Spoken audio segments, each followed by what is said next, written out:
ఈరోజు నేను 7 శనివారాల వ్రతం అయితే పూర్తి చేసేసుకున్నానండి. ఎన్ని నెలల నుంచి అనుకుంటున్నానో తెలుసా అసలు.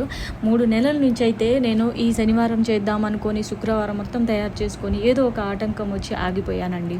అలాగా 3 నెలలు గడిచిపోయిన తర్వాత మొత్తానికి శ్రావణ మాసంలో మొదటి శనివార వ్రతం అయితే పూర్తి చేసుకున్నాను. చాలా చక్కగా చాలా బాగా అయింది. ఎంత బాగా అయిందో అసలు పూజ అయితే చూస్తున్నారు కదా, ఎంత అలే ఉంది అసలు పూజ అయితే. నేను అనుకున్నాను, ఏడుకొండల స్వామి కరుణించరేమో, నా బాధ ఎవరికి చెప్పుకోను, నేను పూజ చేయడానికి కూడా నాకు అనుకరించట్లేదే దేవుడు అని అనుకున్నాను. 3 నెలలు బాధపడ్డాను, ఎందుకు అని. కానీ శ్రావణ మాసంలో జరుపుకుంటే ఇంకా బాగుంటుందని ఇలా జరిగి ఉంటుంది అనుకుంటున్నాను. నేనైతే చాలా హ్యాపీగా అనిపించింది పూజ చేస్తుంటే అయితే. మొత్తానికి నేనైతే మామూలుగా మనము కోరిన కోరికలు తీర్చడానికి 7 శనివారాల వ్రతం చేసుకుంటాము. నాకు ఇన్ని రోజులు ఇన్ని నెలలు వెయిట్ చేసేసరికి నేను ఒకటే అనుకున్నాను దేవుడితో, దేవుడా నాకు 7 శనివారాల వ్రతం చేసుకునే భాగ్యాన్ని కల్పించు, నా కోరిక తీర్చు స్వామి అనేసి మొక్కుకున్నాను. నా కోరిక అయితే తీరింది, మొదటి కోరిక అయితే తీరింది. ఇంకా ఉన్నాయండి కోరికలు చాలా. సో పిండి దీపం పెట్టాలి కాబట్టి నేను నైటే బియ్యం నానబెట్టుకున్నాను. నెక్స్ట్ డే మార్నింగ్ 4 o'clockకి లేచి ప్రసాదాలన్నీ ప్రిపేర్ చేసుకున్నాను. దేవుడికి కావాల్సిన ప్రసాదాలన్నీ మార్నింగ్ లేచిన తర్వాత అన్నీ చేసేసుకున్నాను. ఇంకా పిండి దీపం కూడా పెట్టేసుకోవాలి కాబట్టి బియ్యం నానబెట్టేసింది కొంచెం కడిగి ఆరబెట్టేసుకున్నాను. మనం అరిసెల పిండికి చేసినట్టే చేయాలండి, సేమ్ అరిసెల పిండి కాక బియ్యం కడిగి ఆరబెట్టుకొని మిక్సీ పట్టేసుకొని ఈ విధంగా మనకు అరిసెల పిండిలాగా వచ్చేస్తుంది. కొంచెం తడిపిండి, అందులోకి మనం బెల్లం కొంచెము, నెయ్యి, పాలు, బనానా, హాఫ్ బనానా వేసుకుంటే చాలండి. నేను మొత్తం బనానా వేసేసుకున్నాను. సో ఈ విధంగా మొత్తం ఒకసారి అందులో పిండిలో యాడ్ చేసేసుకొని పిండి బాగా చపాతీ పిండిలాగా కలిపేసుకొని ముద్దలాగా చేసి పక్కకు పెట్టుకుంటే పిండి నానుతుంటుంది. ఆ తర్వాత పిండి దీపాలు పెట్టుకోవచ్చు మనము. సో నాకు అన్ని ప్రసాదాలు అయిపోయాయి. ఇంకా అయిపోయిన తర్వాత నేనైతే ఇప్పుడు పూజ స్టార్ట్ చేసేసాను. వీడియో కొంచెం ఏమనుకోకండి, మా చిన్నోడు తీసాడు వీడియో, అందువలన ఈ విధంగా వచ్చింది. ఫోన్ క్రాస్ పెట్టడం వల్ల వీడియో ఇలా ఈ విధంగా వచ్చింది. అడ్జస్ట్ అయిపోయింది ఈ వారానికి. నెక్స్ట్ వీక్ ఇంకా మంచిగా పెడతాను. అయితే ఇక మొదటి వార వ్రతం కాబట్టి నేనైతే ఈ విధంగా జరుపుకుంటున్నాను. చాలా బాగా అయితే జరిగింది, అసలు చాలా అంటే చాలా బాగా జరిగింది.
గణపతి పూజ అయితే అయిపోయింది. గణపతి పూజ చేసిన తర్వాత ఇప్పుడు వెంకటేశ్వర స్వామి పూజ కూడా స్టార్ట్ చేసేసాను. వెంకటేశ్వర స్వామి పూజ స్టార్ట్ చేసేసి ఇప్పుడు పూజారి మనకు ఫోన్లో చెప్పినట్టు చేస్తూ ఉన్నాను నేనైతే. ఎందుకంటే మాకు ఇక్కడ పూజారీలు ఉండరు, మన తెలుగు సైడ్ పూజారీలు ఉండరు అనమాట. వీళ్ళు ఈ నార్త్ ఇండియన్స్ పూజారిలో ఉంటారు. ఏం చేస్తారో కూడా అర్థం కాదు నాకైతే అసలు. అందుకని నేను ఫోన్లో పూజారి చేసినట్టు చేశానండి పూజ. చాలా బాగా అనిపించింది. మన రియల్గా పూజారి వచ్చి పూజ చేయించినట్టే అనిపించింది. అసలు ఆ మంత్రాలు చదవడం కానీ ఏదైనా సరే కరెక్ట్గా చాలా చక్కగా చేశారు. సో ఏమాత్రం అసలు లేట్ అవ్వలేదు. వాళ్ళు చేసింది మనం ఇక్కడ చేసుకుంటూ పోతూ ఉన్నామన్నమాట, అంతే, ఏం లేదు. చాలా బాగా అయింది. అన్నీ ముందే తెచ్చి పక్కన పెట్టేసుకుంటే మనము పూజలో కూర్చున్నప్పుడు లేవాల్సిన అవసరం ఉండదు, లేవాల్సిన పని కూడా పడదన్నమాట. అసలు లేవలేదు నేనైతే కూర్చున్న దగ్గర నుంచి. చాలా బాగా అయింది పూజ మాత్రం. నాకైతే చాలా హ్యాపీగా అనిపించింది. ఎన్ని నెలల నుంచి వెయిట్ చేస్తున్నాను ఈ పూజ చేసుకోవడం కోసం నేను. మొత్తానికి ఈరోజైతే నా పూజ మొదటి వారం అయితే పూర్తయిందండి. అసలు చాలా అంటే చాలా బాగా అయింది. అసలు చాలా బాగా అయింది. అసలు ఎంత సంతోషంగా ఉందో నాకైతే, మస్తు మంచిగా అనిపించింది.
అందుకని అంటారండి పూజ ఎవరు లేవక ముందే చేసుకోవాలి, తెల్లారక ముందే చేసుకోవాలి అని. ఒకవేళ లేట్ అయిందనుకోండి, ఇగో ఇలా మధ్యలో డిస్టర్బ్ చేస్తారండి. నాకు కొంచెం లేట్ అయింది. అయినా అప్పటికి నేను 4:00కి లేచి స్టార్ట్ చేశానండి. మొదటిసారి కదా కొంచెం కంగారు అనిపించింది. లేట్ అయిపోయింది ఎందుకో అలా అర్థం కాలేదు. అన్నీ చేసుకునేసరికి, సర్ది పెట్టుకునేసరికి, ప్రసాదాలు తయారు చేసి పెట్టుకునేసరికి చాలా లేట్ అయింది. ఆ గ్యాప్‌లో పాలని చెప్పి, డస్ట్ అని చెప్పి, చెత్త వాళ్ళని చెప్పి, వాళ్ళు వీళ్ళు పిల్లలు ఆకలని చెప్పి డిస్టర్బ్ చేస్తూ ఉన్నారండి. మధ్యలో కాసేపు ఆపేసి వాళ్ళకి ఏందో అని చెప్పి అడిగి చెప్పేసి మళ్ళీ స్టార్ట్ చేశాను పూజ. ఇప్పుడు అనిపించింది అరే పూజ వీళ్ళు ఎవ్వరు లేవక ముందే చేసుకోవాలని. కానీ ఎలా చేస్తాము? ఇంకా 3:00కి లేస్తేనే ఇలా అయిందండి. ఇంకా నైట్ మొత్తం పడుకోకుండా స్టార్ట్ చేసేయాలనిపించింది నాకు. ప్రసాదాలు చేసుకుంటూ ఇదంతా తయారు చేసుకుంటూ పూజ కంప్లీట్ అయ్యేసరికి 6, 7 అయిపోతుంది. నాకు 9 అయింది. ఇక స్టార్ట్ చేశాను నేను ఎప్పుడో. 9 అయింది పూజ కంప్లీట్ అయ్యేసరికి. ఎవరో ఒకరు వచ్చి డిస్టర్బ్ చేయడము, వాళ్ళు వచ్చిర్రు వీళ్ళు వచ్చిర్రు అనడము డిస్టర్బ్ అవుతుందండి. అంత మంచిగా అనిపించలేదు అసలు ఈ డిస్టర్బెన్స్ వల్ల. అసలు అలా చేయకూడదు. ఈ డిస్టర్బెన్స్ అసలు బాగాలేదు. ప్రశాంతంగా చేసుకోవాలి ఈ వ్రతం. అప్పుడే కదా మంచిగా అనిపిస్తుంది.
మొత్తానికి పూజ అయితే పూర్తి కావడానికి వచ్చేసిందండి.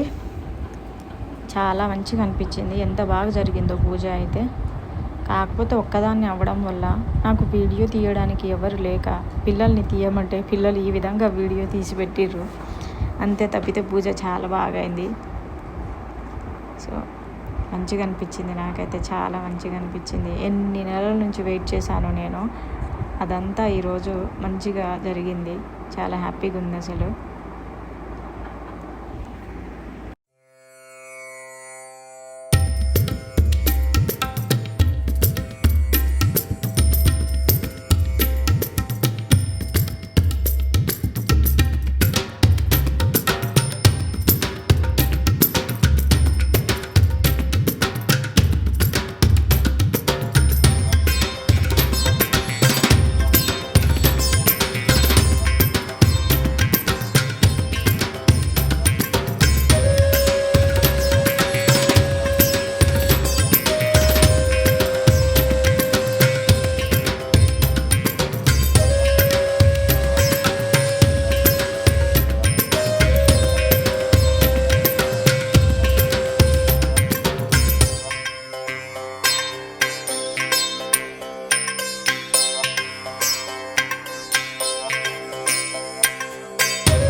పూజ అయితే అయిపోయిందండి. ఇంకా లాస్ట్ ఆ తర్వాత ఇక కథ వినడము. కథ వింటూ ఉన్నానన్నమాట. కథ కూడా మనకు కథ చదవడం రాదు. ఇక్కడ కథ బుక్ కూడా దొరకలేదు. ఆన్లైన్లో ఆర్డర్ పెట్టుకుందాం అనుకున్నా, అలానే మర్చిపోయాను. టైంకి ఒకటి అవుట్ ఆఫ్ స్టాక్ అయిపోయింది. ఆ తర్వాత నాకు దొరకనే లేదు ఇంకా. సో కథ కూడా అయిపోయింది. నా పూజ అయితే మొత్తానికి పూర్తి అయింది. చాలా బాగా అయింది.